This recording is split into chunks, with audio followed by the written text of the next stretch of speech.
Hey, So Jen. Great to see you. great to see you. I know, right? Have we met in person ever? I don't Never. think we actually have. That's No, amazing to me. I no, feel I've like we known you have, but for we haven't.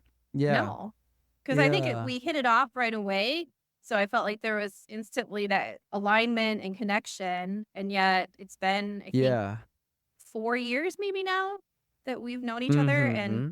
yet Mm-hmm. to meet in person. I'm thinking about like when we met each other and you're saying like we hit it off right away. What about that stood out? What was that like? Was because you and I were both trying to do some problem solving and relationship Yeah. building, some with my team and some with your team. And I think just our general philosophies aligned right away, that we were in it Mm-hmm. to find a favorable solution for everyone, that we came in with respect for everyone involved, Yeah. Yeah. and really just wanted to have everyone have a voice too. I think that's something that you and I Mm-hmm. have in common, having everyone have a time to voice what they need. Mm-hmm. So that's how we Yeah. met. On my side, I know that I've had clients in the past that they feel that getting the most upset is the way to get the best results. And we've been very intentional with building our company that we don't want to work like that. And we don't want to work with partners that act like that either, right? And so it was really nice and refreshing to get on the phone with you as we dug into these hotels have some concerns and here's what's going on. And for me, I get excited about that because I want the feedback. I love the feedback. I actually went to Commonwealth's conference this year and gave a talk on finding the joy in discovering the problems. So, I as a like it. GM and as a director of sales, we should be on this kind of creative discovery of, oh, yay, somebody complained, right? Because it gives us insight in where's their friction and what's not working.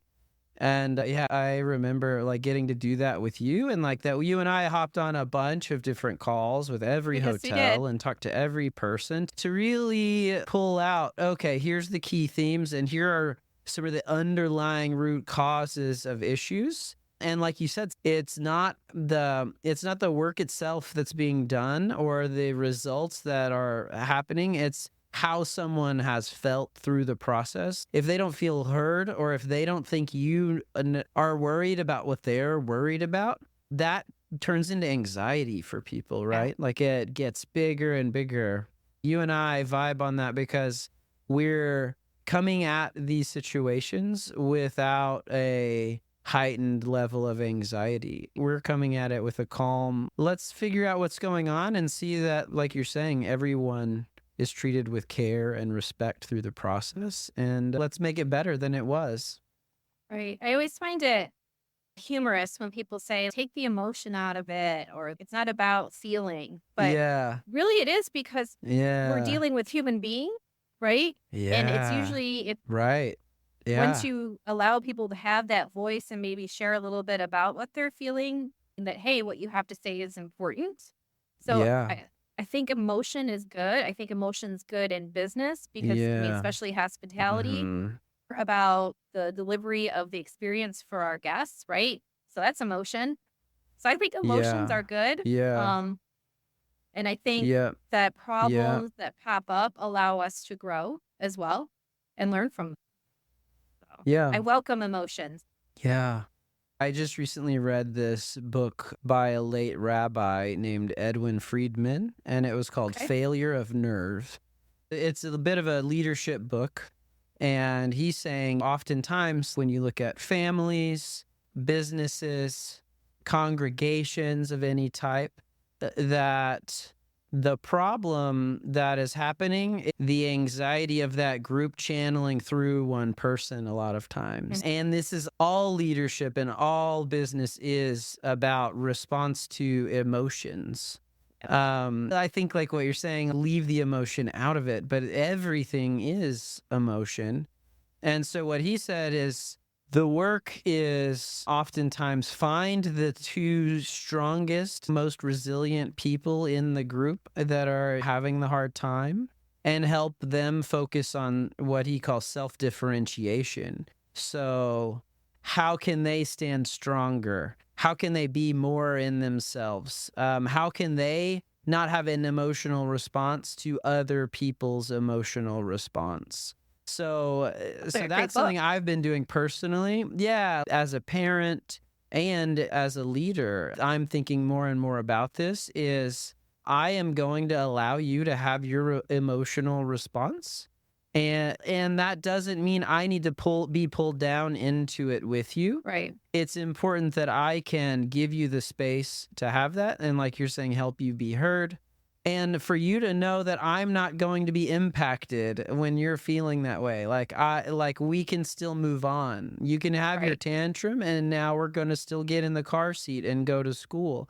There's this space of when a leader does take up their space, it starts to solve some of these other kind of chronic anxiety within the group. I tend to do that. I'll get in it with you, and then I can get upset with you or feel what you're feeling, but then nobody's helping lead us out of it. And somebody needs to stand up. That's something I've been No, like it does. processing and thinking I about mean, lately.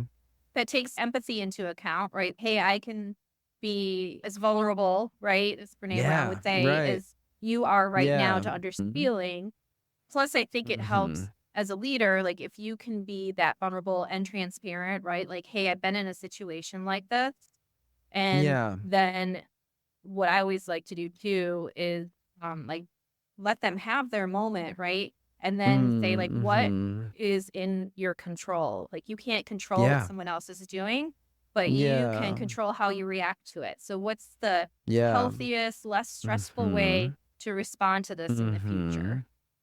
Mhm. All goes Yeah. back to letting people be their individual selves, right? Especially when you're in a business Mhm. situation. We hire this amazing talent at every company I've worked for. So at Yeah. White Lodging, we have some of the Yeah. highest caliber of people in operations, sales, marketing, revenue.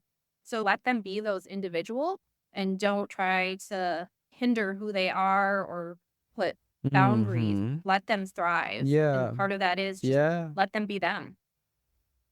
Right, right. Gives people the space to be themselves and be at their best. And like that, having the freedom to do that in your own way, like then you end up getting better results than if you try to completely control the whole situation. Yes. Works with Yeah. kids too. I mean, your kids are Yeah. younger. Mine are Totally. now adults, one married and one getting Yeah. married. But I always Yeah. wanted them to be very proud of who they were. Just be Yeah. your individual self and be proud of.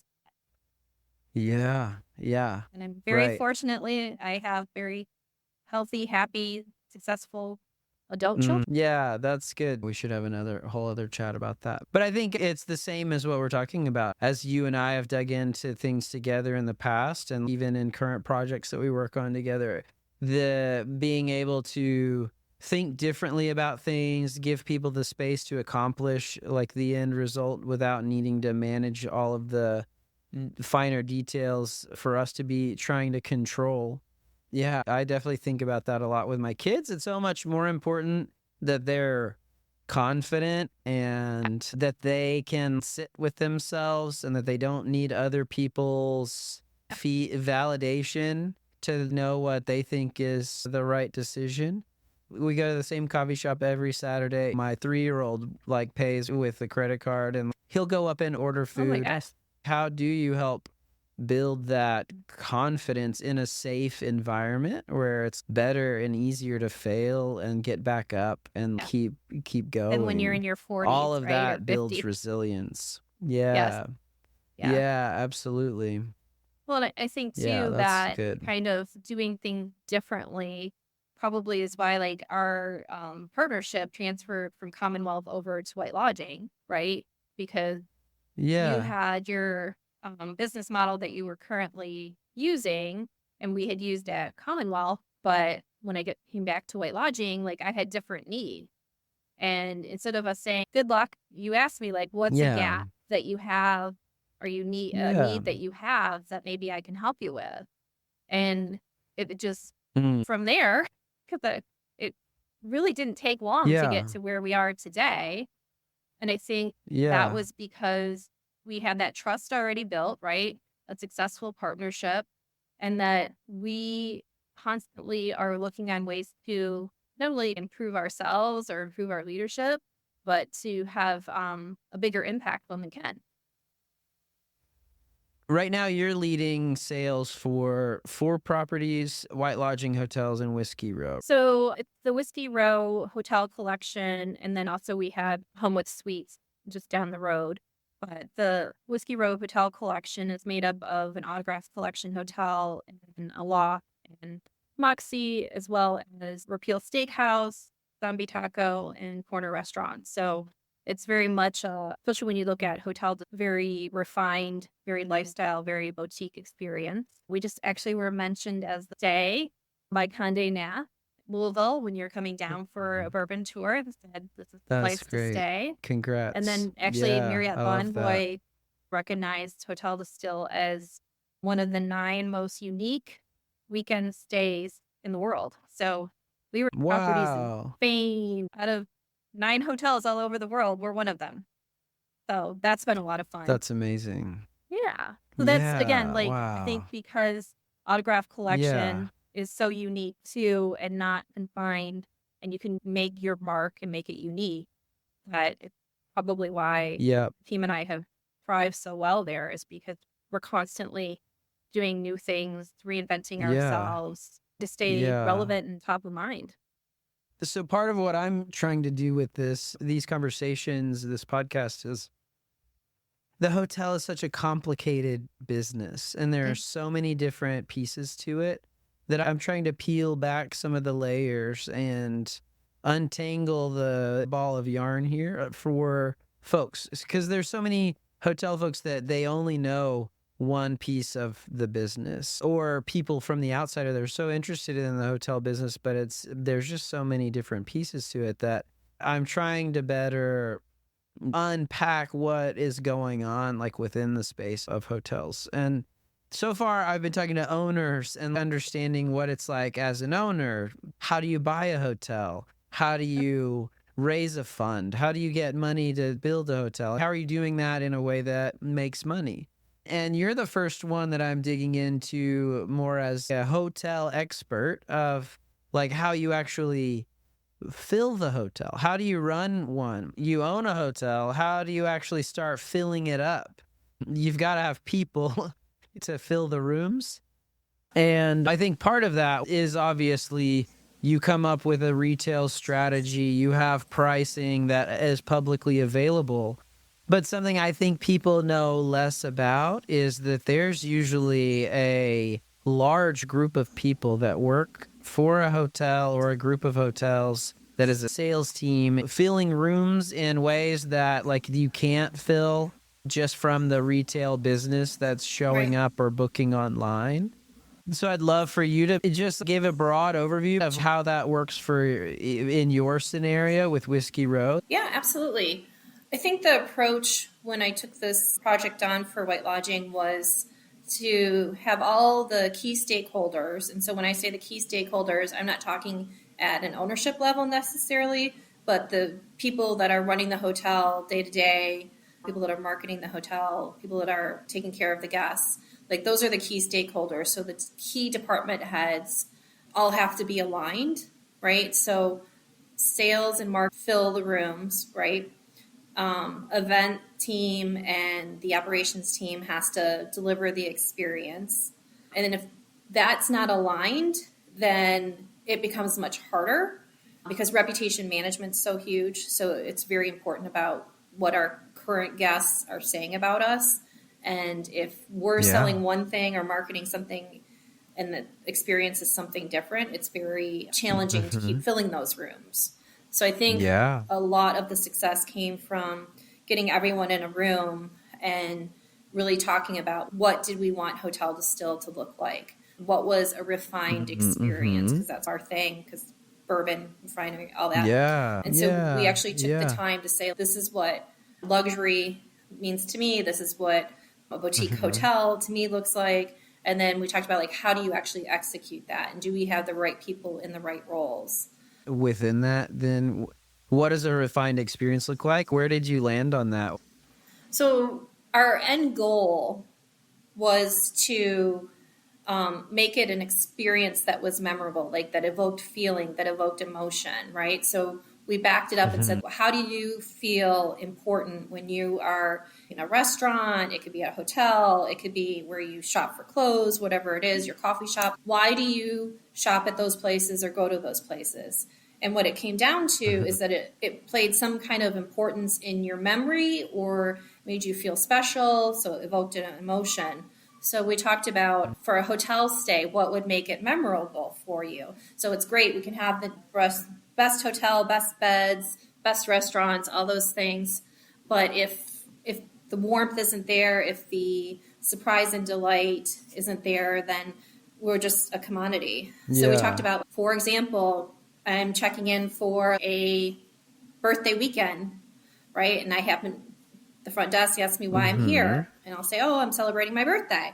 And then obviously the warm, happy birthday, that kind of stuff. But what would be the surprise, by the end of the night, I had a birthday card from the general manager with a cupcake or something from the chef, that a card signed for a bunch of the team members wishing a happy birthday, that kind of stuff. And I think a lot of that kind of special touches were lost during the pandemic. So it was more that survival mode. Let's get people checked in. We are short staffed, to now on delivering an experience, making an impact. And that was really, I guess, the tipping point for it, was getting people like, oh, okay, you're right. Like, we're not, in survival mode. We can take a breath. We can engage with our people. We can take time to look through the Marriott profile to find out if there's anything special. We could, do whatever we can to make an impact. And so, we started doing that from an operations side. I love that. I also imagine that at White Lodging and at your properties like that, if we're all aligned on here's what a refined experience looks like or how we want to evoke an emotion, then you say, okay, you're free to go and do that the way that you see fit. Then it's so important that you're bringing back and sharing those stories with each other so that we know how we're doing it. And it encourages everyone else. Now my eyes are looking for, okay, where can I deliver a refined experience? Where's the next chance for me to do something like that? And it's just this cultural flywheel that you create. And to be honest, 2021, 2022, it was tough because we had people that were either jobs were eliminated during the pandemic or they worked through the pandemic, and it wasn't easy. And then our customers coming back, our guests coming back, we're dealing with that kind of pent up, having not been able to travel or live the life the way they wanted to live. So you put those two things together and it became a tough environment to be successful in, because guests were stressed, the team was stressed. So really breaking them some training and helping them with some coping. If you have an upset guest about something, how do you diffuse it? How do you not let it ruin your day, kind of thing? And it took some time to do that, and for people to feel comfortable to do some things that maybe in the past they thought was over the top or not within their scope, to actually say, no, you can do that. Okay, so I sidetracked us a little bit, but we're talking about how you got in and we're focused on, as a leader here in this group, how do I align the day-to-day stuff with what we're selling and making sure that's positioned and aligned so that guests know what to expect and are delighted when they get it. And so it sounds like all of that marketing work is working. Like you said, you've been listed for Condé Nast and even in Bonvoy of a top destination. I'd like to understand, on the sales side, the ways in which you're filling rooms. I would assume one is looking for business accounts that would bring business to us on a regular basis, and we probably negotiate a specific rate with them. And we're looking for those accounts probably in the middle of the week, because we get this other weekend stuff that's more leisure. So I would guess that's part of what you and your team are doing. And then you have probably events. How do we manage how we fill the hotel up with event type business? What else? What are the things that a sales team is doing, and what kind of business does that bring into the hotel? Yeah, so we took a little bit different approach. So probably a little bit more non-traditional, which is my MO. I don't like to do things Yeah, traditionally. And so we right. took a look at who we wanted to be and who were the customer profiles that would help Mm-hmm. us get there. And when I say that, it's breaking it Okay. down from a corporate business type of position. And I'm going to use Hotel Distill as an example again. It's a small boutique property. It's not inexpensive. So we knew that you would be looking at director and above type of positions in the corporate world. And we took a look at some of our resources there, and we specifically targeted building a client base and working with those companies that would have the need for hotels for that kind of director level and above. Which Mm-hmm. is nice about us being part of a market and a collection is that then we could also fill in maybe your more entry level that were a little bit more price conscious, or short-term stays that were in for a night, or people that were coming in for training that wanted longer. So it cascaded into different areas for us that ended up benefiting all of the hotels in the collection. And then we took a look at it from a social perspective. And I really appreciate some of the mentoring that I've received from Lisa, who owns Mightily here in Louisville. She did an exercise with us that was, if you were building a Facebook profile for Hotel Distill, like who would be your friends? So we started digging into who were the people from a social aspect, because one of the things I was Yeah. tasked with was to make it the #1 hotel in Louisville. And so we had some tough competition with that. Mm-hmm. So who was it that we needed to Yeah. befriend and build relationships with to get us to that? So then that was at a higher level, myself and my director of sales, Matt, and Lauren, our director of marketing, we started networking events and building rapport and using resources to then get ourselves in front of customers that would be doing the more social aspect. And that started to Mm-hmm. build up our weekends. And then it was funny, it actually ended up helping our corporate too, because you're having your daughter get married at Hotel Distill, and the Yeah. mom also runs a major corporation in downtown Mm-hmm. Louisville. Guess where she also then starts Yeah. to do business with us. Yeah. So we Right. did that. So I Okay. think really understanding who your guest is and then deploying people appropriately and giving them the tools and Yeah. resources. Belong to a lot of different organizations in the area as well. And it was really important that Yeah. what we didn't want to do is we didn't want to be transactional. And I think that's a mistake to make, is that I'm selling them something, let's close this business and let's move on. But we want to look Mm. at the lifetime contribution of a guest. Yeah. And so Yeah. that can come from Bonvoy, or that can come from Hilton Honors, or it can come from the relationships that you continue to build off of. And we really focused on that Yeah. part of it, and it's led to a lot Yeah. of great success. So it's not your tradition. I mean, we have booking Yeah. goals for our Uh-huh. team. I We love have that. action Yeah. plans. Right. We have all of that. But it Right. really goes down to what we said we were going to do. Are we starting that experience Mm-hmm. the guest is going to remember from the very first phone call in to the sales office to them walking out the door after a fantastic business meeting, or 50th birthday celebration? So again, Yeah. the non-traditional Yeah. way. It seems like I've has been 3.5 years in, growing, prosper, and we support over 350 hotels at this point in different forms.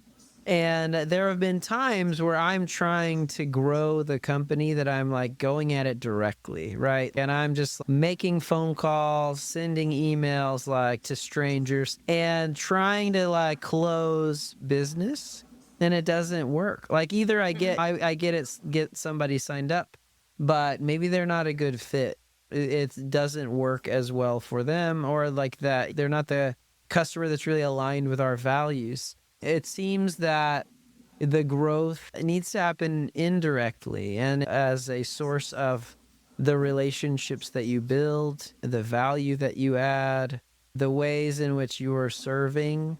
So all of that builds Yes. on, and then So for us, it's provide a great experience, and then that person, without us asking, says to somebody else, "Hey, you should call Prosper because they've done wonders for us." That's the business that I want, and it's so much easier to close than trying to convince someone that's a stranger that doesn't know who we are.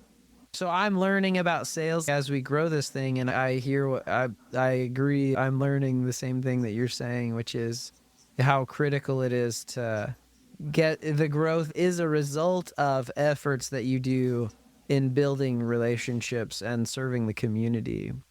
All right.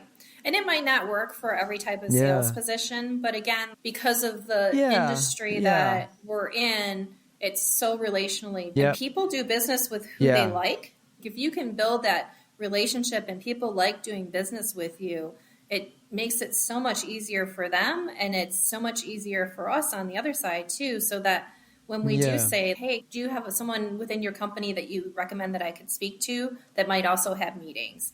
They're like, Yep. oh my God, yes, let me connect you Right. via email. Not that we don't try Mm-hmm. to re-solicit past business, because we do. We're Yeah. asking them before they leave the hotel, can we book your next meeting?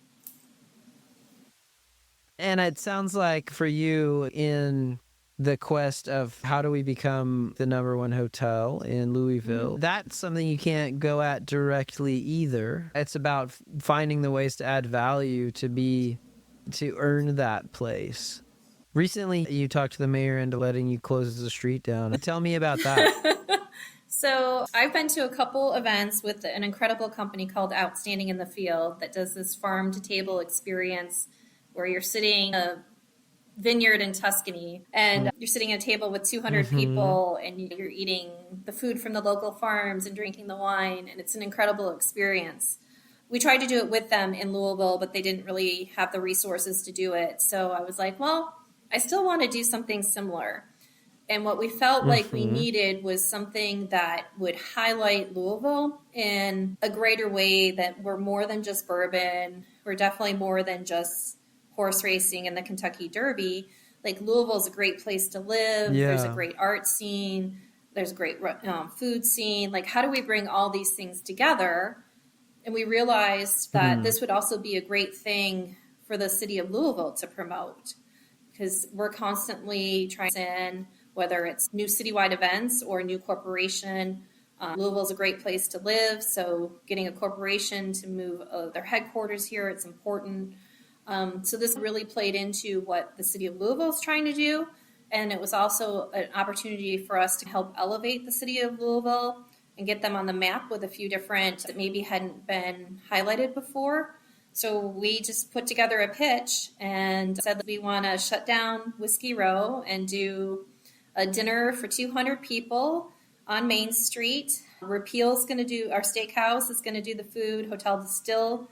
Our executive banquet chef's going to do the food too. We're going to partner with bourbon and wine organizations here too. And we're going to have we're hoping to have, we don't have them yet, Louisville Symphony, Louisville Ballet, an artist.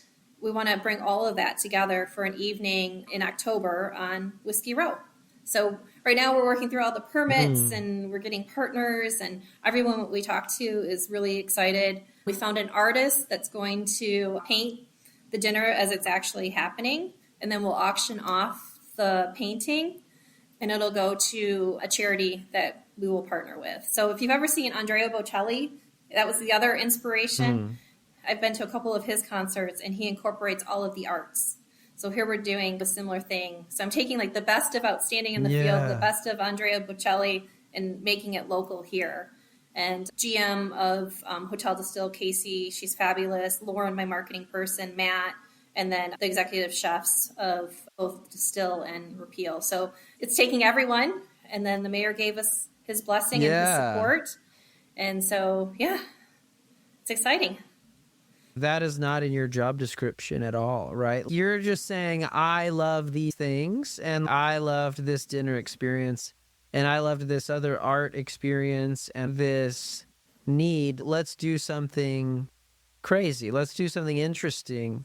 I can tell that's something that's coming from within you, and I know that the hotel will benefit from this, and you'll see a lot of great results, but there's no telling Like what kind of results will come from this specifically? Hopefully, like some Yeah, I great love memories that. for people. Louisville has a little bit of a tough past that they're still trying to get people to come back downtown.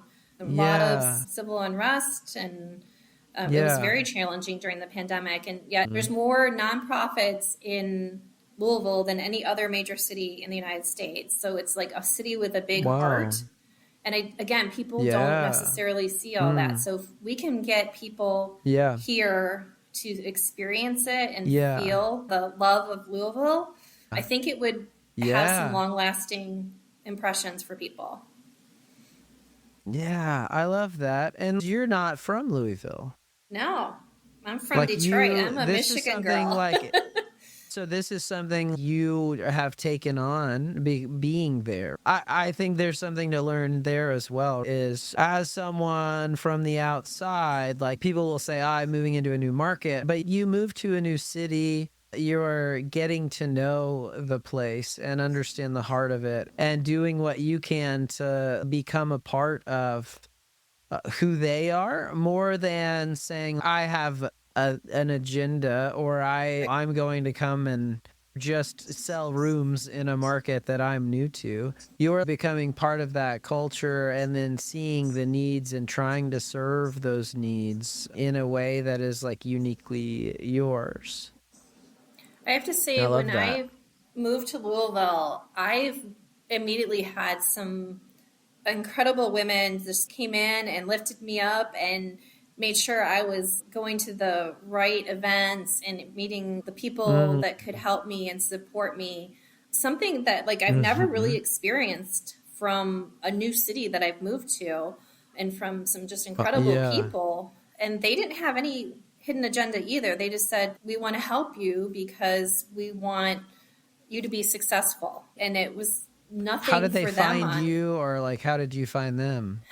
It's really funny. It started with Sonia, who was the executive vice president of Louisville Tourism, and she was in having lunch at my Repeal restaurant. You know how you and I just hit it off, like Sonia and I hit it off, and she's, Yeah. oh, you have to meet my friend Lisa, and she's like, I'm going to set up drinks and we'll go Mm. meet for wine because I made it very clear that I don't Mm. drink bourbon. Yeah. So we went to and had wine, and Yeah. like Lisa and I hit it off right away. And I said, hey, do you know anybody that needs a subletter or are leasing office space? Because my sales team I'm building, we don't have enough room in the hotel Mhm. for them. And she's like, well, actually, I need a subletter, and I'm right next door to your hotel.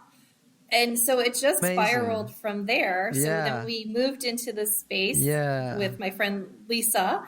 So we're right next to the hotel and makes this very easy to do hotel business.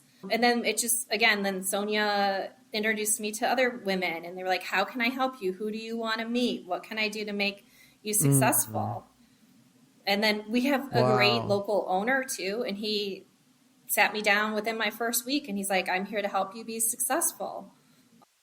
Any roadblocks you Yeah. have, you let me know. Anyone you want me to introduce you to, Yeah. let me know. Like it was just the top Yeah. with people welcoming me Yeah. and like you could really love. I mean, I don't know if that's the right business term, but just Yeah. the love and support. So this is my Yeah. chance to do the same Yeah. thing. And giving people the chance to connect and have the ability to ask for what they need. I hear that in this story that you're sharing as well is a lot of us, we're not taking the shots or the fact that you walked up to this person introducing yourself, that none of this other stuff would have happened. And because they've been so supportive, you felt open enough to ask about this need. Same with you and I, right? Because we have this relationship, for me to ask, oh, is there anything I can do to help and how could I help? And for you to have that idea, oh, I could use your help with building out a group housing team. Those things don't happen unless we're building the bonds that then you can, with each other, ask for the things that you need, being willing and able to help solve things. And also having that ongoing dialogue and open communication because we didn't Yeah. know what group housing was going to look like. And it was brand new to White Mm-hmm. Lodging and the concept of it being fully remote Mm-hmm. and a third party contract. It just, that was all new. Yeah. Unfortunately, I have a Yeah. long history with White Lodging, so they trusted me. I had to trust Yeah. with you. I trusted you. And then Yeah. including, I got to Yeah. give shout out to Right. Matt because he did a lot of this work. These are the key things that we need done. This is Yeah. important. These are the Yeah. systems. He did more of the day-to-day stuff. I think you and I Yeah. were big picture. And then he got Yeah. more involved with you with giving you more Right. details of what it actually looked like. And yeah, to Yeah. this day, it's working. Absolutely. Is there anything else that we should talk about that we haven't talked about today? I just feel Yeah. like reminding people to try to do things differently. Going back to our industry, hospitality or travel in general, it's a different customer than it was 10 years ago. So, what we did 10 years ago on the front end or the back end or in Yeah. communication or engagement with people, it doesn't work anymore. Yeah. So, don't be Right. afraid to use your strengths and try some things and do some things differently. That it's okay Yeah. to evolve and change. Yep.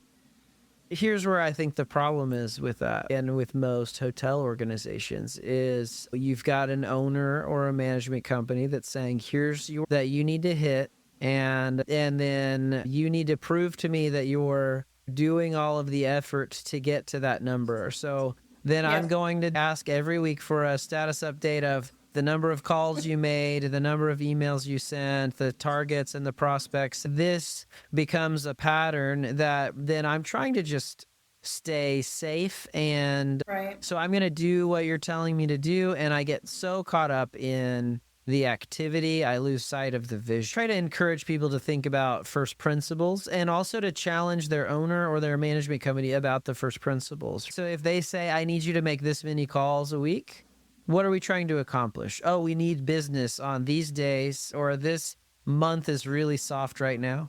So this is now that I know like the first principle of like, here's what we're actually trying to accomplish.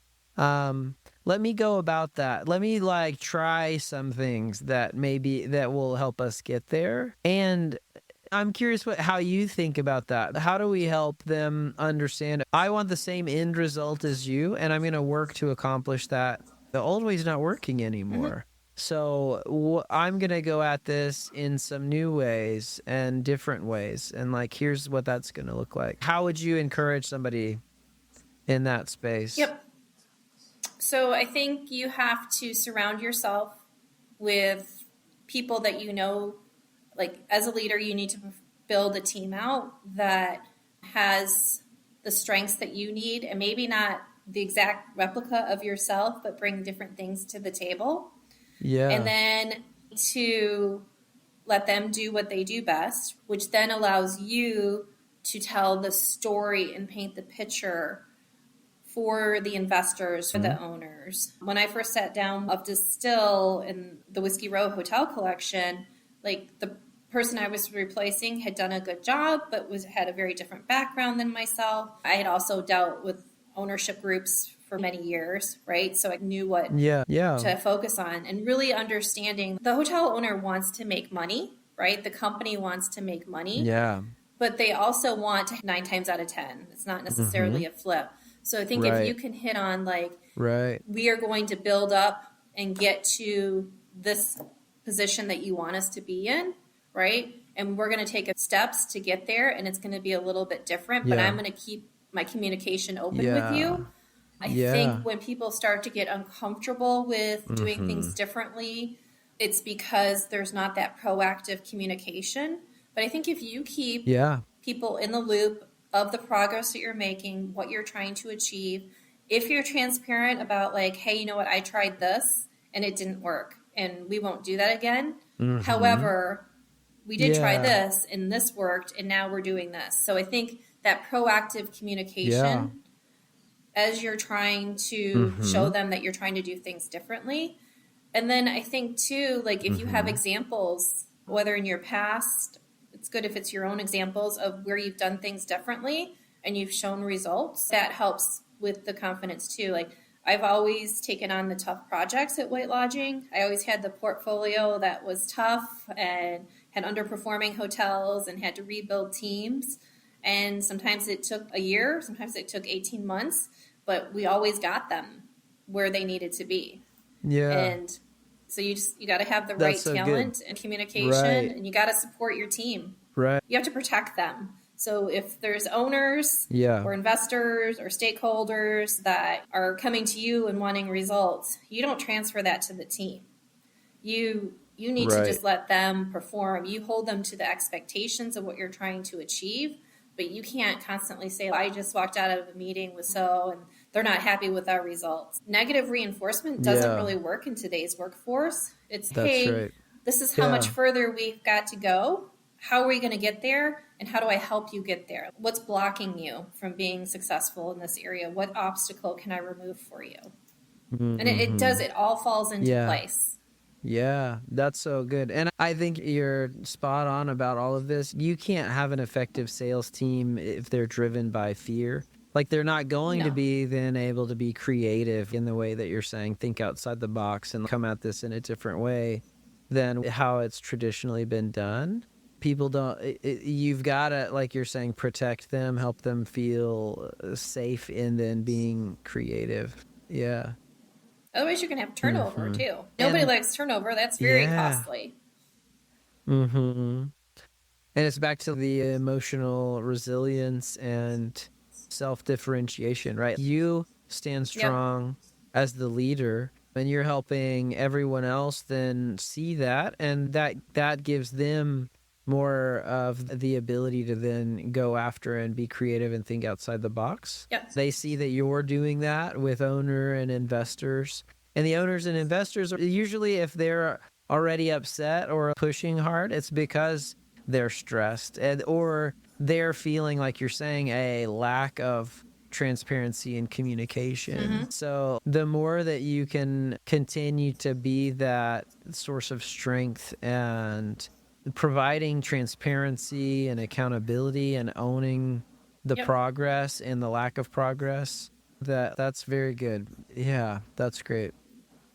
This has been super helpful, and I hope we get to do this again soon. I look forward to seeing you at dinner in October. Yes. Well, once we have the invites, I'll make sure that you get one and you come as my guest. I love that. You and your wife. Oh, I would love that. Yeah, Okay. thanks. Okay. Thanks, Jen. I'll talk to you soon. All right. Take care. Bye. Bye.